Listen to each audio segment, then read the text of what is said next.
बिस्मिल्लाहिर्रहमानिर्रहीम। अस्सलाम वालेकुम। आपका दोस्त सलमान हैदर। दुआ है परवरदिगार से कि उसने आपको और आपके अहले खाना को अपनी हिफ्ज़ व अमान में रखा हुआ। अच्छा, एक बड़ा फड्डा पड़ने वाला है पीपल्स पार्टी का और ताकतवरों का ना, ये बड़ी तय बात है। अभी मैं आगे चल के उसकी डिटेल बताता हूँ, लेकिन आज इतवार का दिन है और इल्हाक और इत्तेहाद का दिन है। और इस वक्त पाकिस्तान में सिर्फ दो जमातें हैं जिनके साथ इत्तेहाद हो रहे हैं, जिनके साथ इलेक्टेबल शामिल हो रहे हैं, जिनको पूरी खुली छूट मिली हुई है। एक है मुस्लिम लीग नून और दूसरी है इस्तेहकाम पाकिस्तान पार्टी जहांगीर खान तरीन साहब की।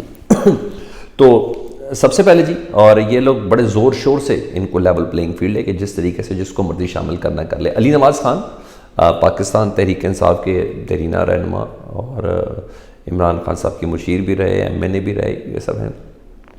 आपको पता है वो पिछले कुछ अरसे से रुपोश थे, और ना सिर्फ रुपोश थे तो उस रुपोशी के दौरान उनकी वीडियोस भी आई पहाड़ी इलाकों से, और कि वो किस तरह पहाड़ी इलाकों में रुपोश हैं और ज़िंदगी कैसे सर्वाइव कर रहे हैं। और आमिर डोगर साहब का शुक्रिया भी उन्होंने अदा किया कि उनके लोग हमारी अच्छी से टेक केयर कर रहे हैं, ये सब थी। तो वीडियो पैगाम उन्होंने ये दिया था और पता भी चल रहा था। इनका कुछ अर्सा पहले एक वीडियो पैगाम भी जारी हुआ था अली मोहम्मद खान साहब का। उस वीडियो पैगाम में ये उन्होंने कहा कि जिस तरह आजकल जिन दिनों प्रेस कॉन्फ्रेंसेज और वीडियो पैगाम और इंटरव्यू शुरू हो चुके थे ना, तो उन्होंने एक वीडियो पैगाम रिकॉर्ड करके कहा, देखिए मैं अली मोहम्मद खान पाकिस्तान तहरीक इंसाफ के साथ था, हूँ और रहूँगा। सानिया 9 मई में इमरान खान साहब का किसी किस्म का कोई ताल्लुक़ नहीं, ना ही उनके हवाले से किसी किस्म की कोई कॉन्ट्रीब्यूशन, कोई कॉन्फ्रेंस या हिदायत हमें नहीं मिली थी। ये मेरा एक प्रिंसिपल स्टांस है पाकिस्तान तहरीक इंसाफ का कारकुन होने के नाते।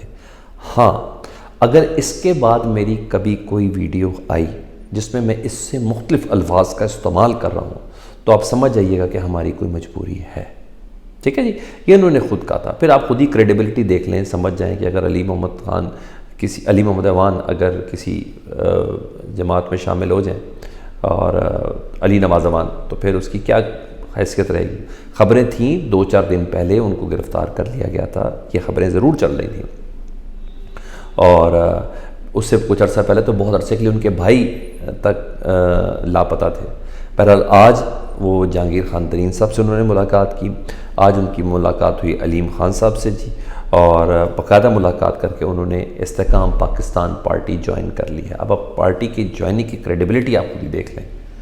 ठीक है, ये उन्होंने पहले ही बता दिया था। ये वो ज़िंदा हैं जो अपनी वसीयत पहले दे चुके, मैं यही कहूँगा ना, ये वो ज़िंदा हैं जो अपनी वसीयत पहले बता चुके। तो ये वो लोग हैं जी। तो लोग तनकीद कर रहे हैं, यार सबको पता चल गया ये क्या है क्या नहीं, किस तरीके से लोग आ रहे हैं, आपको थोड़ी शर्म आनी चाहिए। जहांगीर खान तरीन, अलीम खान साहब या इस्तेहकाम पाकिस्तान पार्टी वालों को ये कह रहे हैं कि आप बहुत तनकीद हो रही है इस टाइम उस पर। दूसरा जी, एक विकेट और गिरी पाकिस्तान तहरीक इंसाफ की। सरदार आसिफ नकवी कसूर से MP और मिनिस्टर थे PTI के दौर में, और वज़ीर मवासलात रहे में, और बड़े तगड़े थे। कल रात वो लाहौर से लापता हुए थे, और पाकिस्तान तहरीक इंसाफ ने ऑफिशियली, उनके तर्जुमान ने ये बात की थी, बयान जारी किया था कि सरदार आसिफ नकवी जो हैं पाकिस्तान तहरीक इंसाफ के रहनुमा, वो लापता है।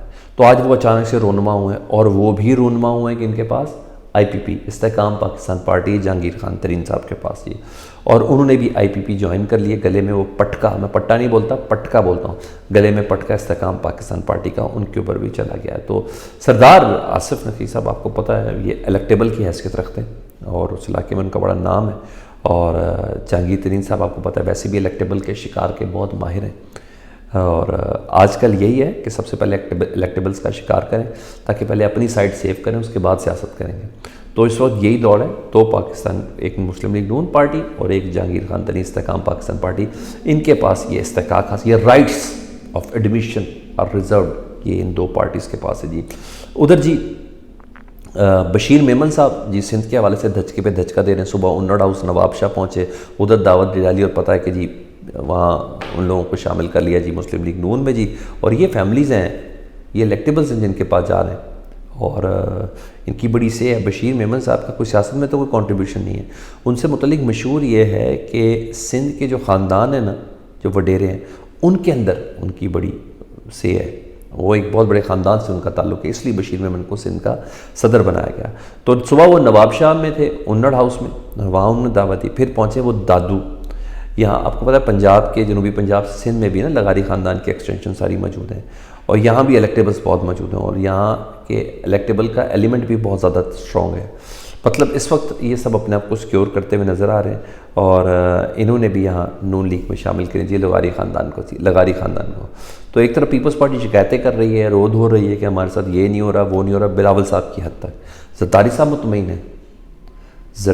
مطمئن ہیں، کیونکہ میرا خیال ہے یہ ٹھنڈا اور گرم چل رہے ہیں نا. وہ کہہ رہے ہیں ہمیں لیول پلینگ فیلڈ نہیں، بلاول صاحب بول رہے ہیں. وہ کہہ رہے ہیں بابوں سے جان چھڑائیں. وہ کہہ رہے ہیں کہ ہمیں اس باری نواز شریف لال ڈلا پلس ہے اور ہمیں کسی کی ضرورت ہی نہیں ہے، اور یہ سب کہہ رہے ہیں. ادھر زرداری صاحب کہہ رہے ہیں کہ الیکشن اپنے ٹائم پہ فری اینڈ فیئر ہوتے ہوئے نظر آ رہے ہیں. ان کو یقین ہے اس بات کا. یہی نہیں، ان کو اس بات کا بھی یقین ہے کہ الیکشن کمیشن جو ہے ان کو غیر جانبدار اپنا کردار ادا کر رہا ہے. یہ لوگ تھوڑا سا ذرا رود ہو رہے ہیں، مگر ادھر جو نون لیگ ہے نا جناب، وہ جگہیں اچکتی ہوئی نظر آ رہی ہے. مجھے ایسا لگتا ہے کیونکہ ان کے پاس اپنی پوزیشن بہت زیادہ کلیئر بنتی ہوئی نظر آ رہی ہے نون لیگ کے پاس. اب جو میں نے شروع میں کہا تھا کہ ایک محاذ کھلنے والا ہے وہ طاقتور حضرات یا مختار حلقے اور پیپلز پارٹی کے درمیان نا. آپ کو پتہ ہے پی آئی اے کے اندر مختلف یونینز بھی ہوتی ہیں، جس طرح ایئر لیگ ہے وہ مسلم لیگ نون سے ریلیٹڈ ہے، دوسرا پیپلز یونٹی ہے، ٹھیک ہے، وہ بھی ان سے ریلیٹڈ ہے. تو پی آئی اے کی نجکاری پر پیپلز پارٹی ڈٹ گئی ہے، اور کوئی اور نہیں ڈٹا. بلاول بھٹو زرداری صاحب بھی ڈٹے ہیں. بلاول ہاؤس میں ان کی ملاقات ہوئی ہے. اس سے پہلے سلیم مانڈوی والا صاحب نے یہ اعتراض کیا تھا کہ جب فواد حسن فواد جو نجکاری کمیشن کے سربراہ ہیں، جنہوں نے نجکاریاں کرنی ہے، ساری ٹارگٹ انہیں دیا گیا، پورا ماحول بنا ہوا نا سر جی. آپ بھول گئے پورے پیکیج، دیوالیہ ہو گیا، مر گئے. یہ بھی 10-15-20 دنوں کے اندر نا پی آئی اے کا بیڑا غرق ہو گیا. پیٹرول کے پیسے نہیں، فلائٹر کے پاس نہیں، ہمارے آپریشن متاثر، یہ سب چیزیں چل رہی تھی نا پورے ہر پرائم ٹائم کے اندر. ایک سیگمنٹ رکھا گیا ہوتا کیونکہ تاکہ ذہن سازی ہو جائے عوام کی کہ اب ہم یہ کرنے کے لیے جا رہے ہیں. تو وہ ذہن سازی ہوگی. تو اس میں سلیم مانڈوی والا صاحب نے کہا تھا کہ فواد حسن فواد صاحب نے، جب سلیم مانڈوی تھا خود سینیٹر ہے، ان کا فواد حسن فواد نے خواجہ سعد رفیق کو کیوں بلایا تھا پی آئی اے کی نجکاری کے حوالے سے؟ خواجہ سعد رفیق کی کیا حیثیت ہے؟ پہلے تھے وہ وزیر، اب کیا ہے؟ ان کو کیوں بلایا تھا؟ تو انہوں نے اعتراض کیا تھا. اب بلاول صاحب نے پی آئی اے کے جو ملازمین ان کے وفد سے ملاقات کی ہے، اور پیپلز یونٹی کے سربراہ بھی موجود تھے، اور ان لوگوں سے انہیں ملاقات کی. اس ملاقات کے بعد لائے عمل دیا. انہوں نے کہا ہم یہ کمپین چلائیں گے، کسی طور پر بھی یہ نجکاری کو قبول نہیں کریں گے، ہم نجکاری کے خلاف ملازمین کا پورا ساتھ دیں گے. اب یہ نیا محاذ ہے، یہ نگران حکومت کے بس کی بات نہیں ہے. عام طور پر نگران حکومت ہی یہ کام کرتی ہیں، یا یہ کام ڈکٹیٹرز کر لیتے کیونکہ جواب دہ نہیں ہوتے وہ کسی کو. تو یہ نگران حکومت کے پاس جو ٹارگٹس ہیں نا، ان ٹارگٹس میں سے یہ ایک ہے.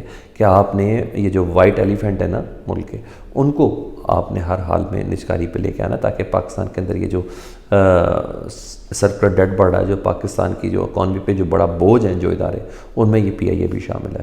تو یہ جو بلاول صاحب ہیں، یہ ان لوگوں کو کہہ رہے ہیں جنہوں نے گائیڈ لائن دی ہوئی ہے باقاعدہ طور پر پی آئی اے اور دیگر اداروں کی پرائیویٹائزیشن کی. تو یہ ایک بڑا مرحلہ ہے نا ہمت. تو ایئر لیگ بھی ہے، نون لیگ بول کے دکھائے، سوال ہی پیدا نہیں ہوتا. اپنا بہت خیال رکھیں. اللہم صلی علی محمد و آل محمد.